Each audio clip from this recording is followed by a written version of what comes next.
Welcome back friends to our DSSB channel that is A1 360 degree। आज मैं आप सबके लिए लेके आई हूँ टेस्ट नंबर 13 का लेक्चर नंबर 2। आज जो ये लेक्चर है हमारा टोटली बेस्ड है literary forms and literary terms पे। तो डिस्कस करते हैं question number 31। Which among the following is not an element of drama. इनमें से कौन सा जो है एलिमेंट नहीं है किसका, ड्रामा का। A stage craft, B feedback, C character and D dialogue. So drama का जो इम्पॉर्टेंट एलिमेंट्स मैंने आपको लेक्चर में पढ़ाए थे, उस एलिमेंट्स में से स्टेज जो है जहाँ पे ड्रामा परफॉर्म होता है that is very important. B feedback that is after the drama कि कैसा रहा, लोगों की ऑडियंस की रिस्पॉन्स होता है। सी करेक्टर, सो जो भी वहाँ पे स्टेज पे पर्सन्स प्रेजेंस होंगे, चाहे वो प्रोटोगेनिस्ट हो चाहे वो ड्रामा का कोई भी हो, तो वो करेक्टर्स होंगे। और डी है डायलॉग्स, यानी कि आपस में जो भी कॉन्वर्सेशंस रहेंगी उसको कहेंगे dialogues. So dialogue is stage is important, characters are important and dialogues are important. But feedback is a kind of advice, criticism, जो कि कब दिया जाता है, after the drama. So this is B is not important during the drama. So answer is B. Question 32. The 19th century American movement, that is transcendentalism, was not concerned with which of the following? A. Self-reliance, B. Supremacy of insight, C. Going back to the nature, and C. Crude materialism. So 19th century की जो American movement है इसका मतलब क्या है? चलिए trans जो होगा वो होगा beyond, and send means going back.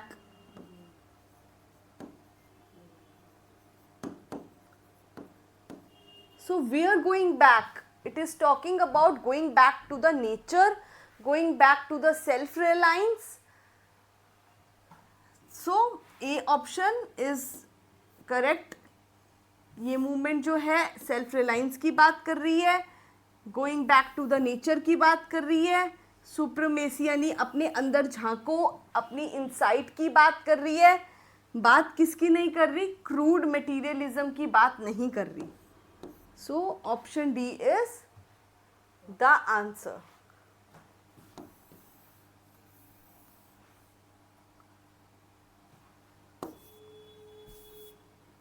Answer is option D. Question 33. Naturalism is the idea or belief. Naturalism एक आइडिया है, एक बिलीव है। क्या बिलीव है? कि हम सब चीज़ों को नेचुरल वे में एक्सेप्ट करते हैं, सब हम जो है सारी चीज़ों से सराउंडेड है नेचुरली, और सारे कंसेप्ट्स जो है वो नेचुरल फोर्सेस से ऑपरेट होते हैं। तो ये नेचुरलिज्म का कंसेप्ट है। तो ये हमें किस में देखने को मिलता है, आइए पढ़िए। A only spiritual laws and forces operate in the world, only natural laws and forces operate in the world, only super natural laws and forces operate in the world, that neither natural or super spiritual laws operate in the world. So answer will be only natural laws and forces operate in the world. That is only this B option. Naturalism means only natural laws and forces operate in the world. Question 34. Bildungsroman. Bildungsroman is a literary genre that focuses on. So Bildungsroman एक literary genre है जो कि किस पे focus करता है basically? A melodrama पे, B myths पे, सी लेजेंड्स पे, या D the coming of age of the protagonist पे। सो बेसिकली मैंने आपको बताया था बिल्डंग जो होता है वो एक जो प्रोटोगेनिस्ट होता है उसकी करेक्टर की बिल्डिंग होती है, यानी कि जब उसका करेक्टर छोटे से बड़ा जब वो होता है और उसके दौरान जब उसका करेक्टर डेवलप होता है तो उस करेक्टर की डेवलपमेंट को, ग्रोथ को कहते हैं बिल्डंग रोमा। सो बेसिकली इसमें कहाँ पे है, the coming of age of the protagonist, यानी कि उसकी एज जो आ रही है धीरे धीरे बढ़ रही है उसको कहेंगे bildungsroman, the coming age of protagonist. Question 35, how many lines does the ballad meter traditionally consist of? So traditionally जो ballad meter होता है उसमें कितनी lines होती है? ballad meter में एक स्टैंजा में 4 बेसिकली लाइंस होती है जिसे हम क्वाट्राइन भी कहते हैं, क्वाट्राइन भी कहते हैं। और जो बैलेड जो होता है हमारा उसको जो गाते हैं उनको मेंस्ट्रुअल कहते हैं, बैलेड स्टैंजास को गाने वाले लोगों को मेंस्ट्रुअल कहते हैं, ठीक है, जो सिंग करते हैं बैलेड को। और अगर इस बैलेड को बार बार हम क्या कहते हैं, कोई लाइन इसमें जो आफ्टर एवरी फ्यू लाइंस जो एक लाइन जो पर्टिकुलर एक लाइन होती है जो रिपीट करती है अपने आप को, उसको कहते हैं refrain. Refrain is that line which repeats itself after few lines. So this is the repeated line, ये वाली लाइन जो है रिपीट करती है अपने आप को। और जैसे ही स्टोरी बढ़ती जाती है हर स्टैंजा के साथ साथ, तो उस स्टैंजा को बोलते हैं इंक्रीमेंटल स्टैंजा। जैसे हमारी सैलरी में कुछ इंक्रीमेंट करता है ना, कुछ बढ़ोतरी होती है, वैसे ही जब कहानी में बढ़ोतरी होती है तो उसको कहेंगे incremental stanza.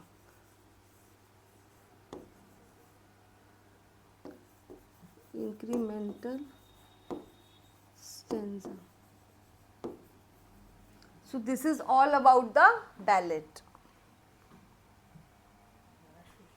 Next question. Question number 36. The meaning of the word hamartia is, जो word hamartia है it is basically a medical term. ये साइंस में यूज़ होती है, मेडिकल टर्म है। और इस टर्म को यूज़ किया है एरिस्टोटल ने। एरिस्टोटल ने इस टर्म को कहाँ यूज़ किया है? एरिस्टोटल ने इस टर्म को अपने पोएटिक्स में यूज़ किया है।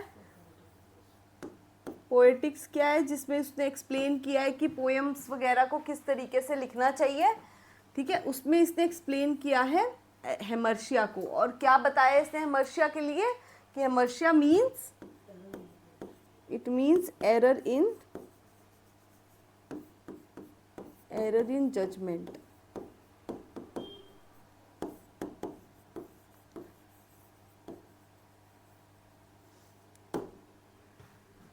सो जब हम कोई भी जजमेंट में, यानी कि कोई भी हम निर्णय लेने में अगर एरर करेंगे, गलती करेंगे, तो हमें उसका खामियाजा तो भुगतना ही पड़ेगा। So we have to face the flaw. हमें क्या कहते हैं, उस चीज़ का ट्रेजिक फ्लॉ भुगतना पड़ेगा। तो आंसर क्या होगा? ए fatal flaw. Question 37. The term ecological imperialism was coined by whom? Ecological imperialism ये जो टर्म है ये किसने दी है? पहले तो इस टर्म का मतलब क्या है?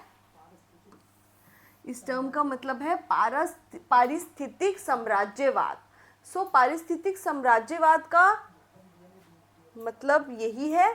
और ये कॉइन की है टर्म, बताइए किसने? ए वंदना शिवा ने, बी लॉरेंस बॉयल ने, सी पोलो फ्रायर ने, या डी एल्फ्रेड क्रॉसबाय ने।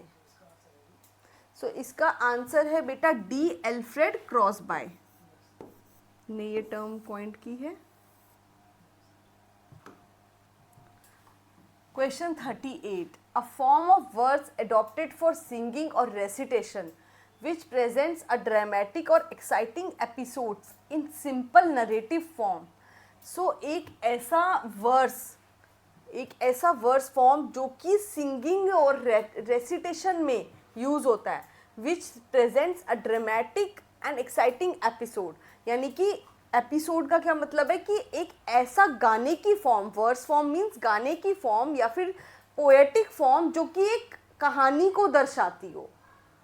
तो हम गा गा के किसी कहानी को, किसी टेल को बता रहे हैं, इसे कहेंगे, ये क्या कहेंगे, ओड, बैलेड, एपिक या elegy. It is a ballad because ballad is a narrative tale. Question 39, heroic couplet consist of what. Heroic जो कपलेट होता है उसमें कितनी होते हैं। A, a line of 7 foot होता है। B, a stanza of 7 lines होता है। C, a line with 7 syllables होता है। या फिर डी, आयम्बिक पेंटामीटर लाइन्स होती है।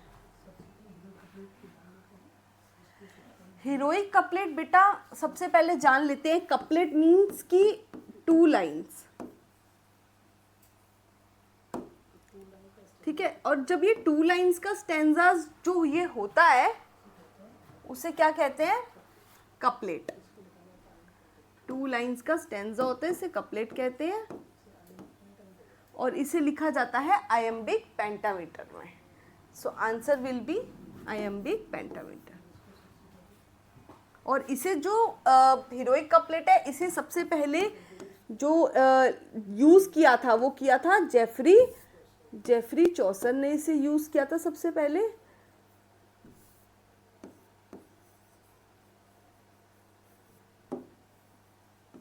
और जेफरी चौसर ने इसे यूज़ किया था किसमें, the legend of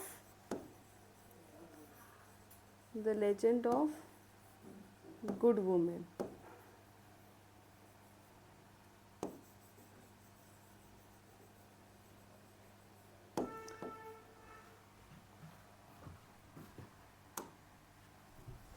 Question 40, who pioneered heroic couplet in English? Who pioneered the heroic couplet in English? किसने सबसे पहले heroic couplet को pioneered किया था इंग्लिश, यानी इंट्रोड्यूस किया था इंग्लिश में। So he was William Langland, Geoffrey Chaucer, John Dryden और जेम्स जॉयस। मैंने आपको भी लास्ट क्वेश्चन में बताया कि जो हीरोइक कपलेट है उसे किसने इंट्रोड्यूस या यूज़ किया है पहली बार, तो वो है Geoffrey Chaucer. Question 41, who is associated with the theory of डीकंस्ट्रक्शनिज्म।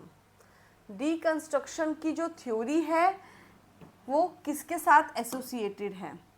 ए, माउथबेटकिन, B, Gayatri C Spivak, C, Jacques Derrida और D, Allen Tate. So deconstruction theory is totally associated with Jacques Derrida.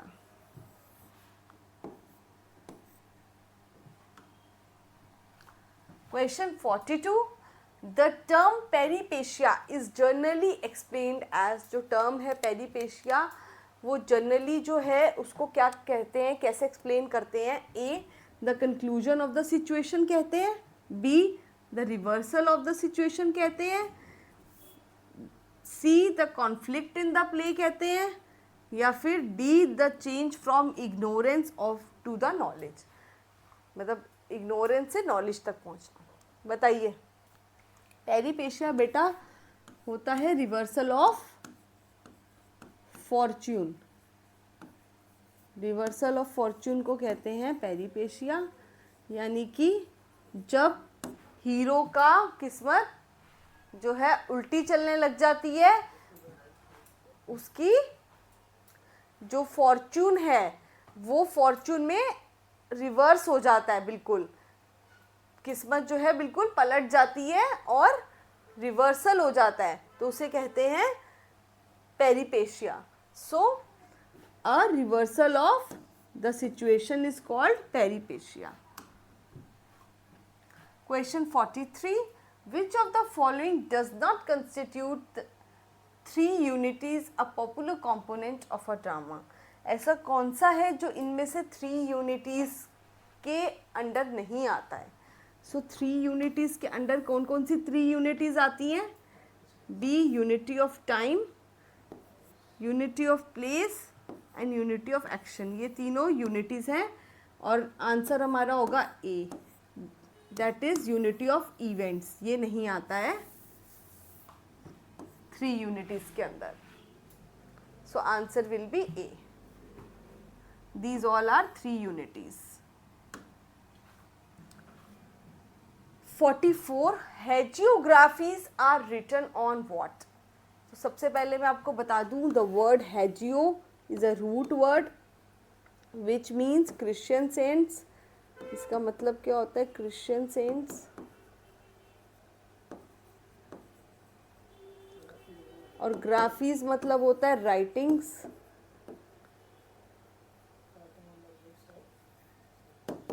So when there are the writings about the saints' lives, it is called hagiographies. That is the lives of the saints. When we write the lives of the saints, it is called hagiographies. Question number 45. A 14 lines poem in iambic pentameter consisting of 3 quatrains.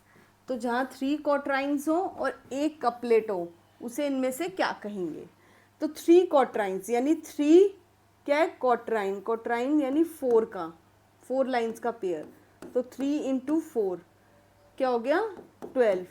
और एक couplet यानी कि plus इसमें होगा 2, यानी हो गई total 14 lines जो कि एक सोनेट में होती हैं।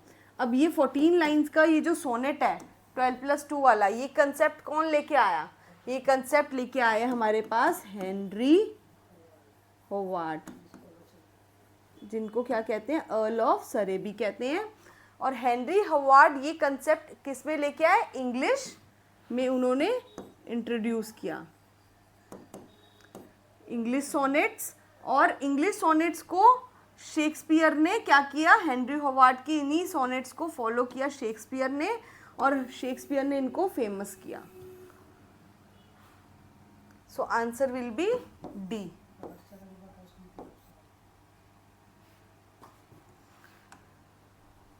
Question 46. If in a ballad a line or a stanza is repeated but with an addition that advances the story, it is called.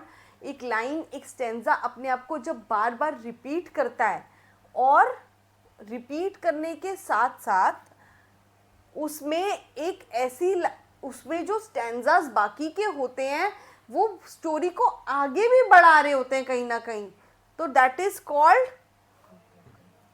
जब स्टोरी आगे बढ़ती है तो उसे कहते हैं इंक्रीमेंटल रेपिटिशन।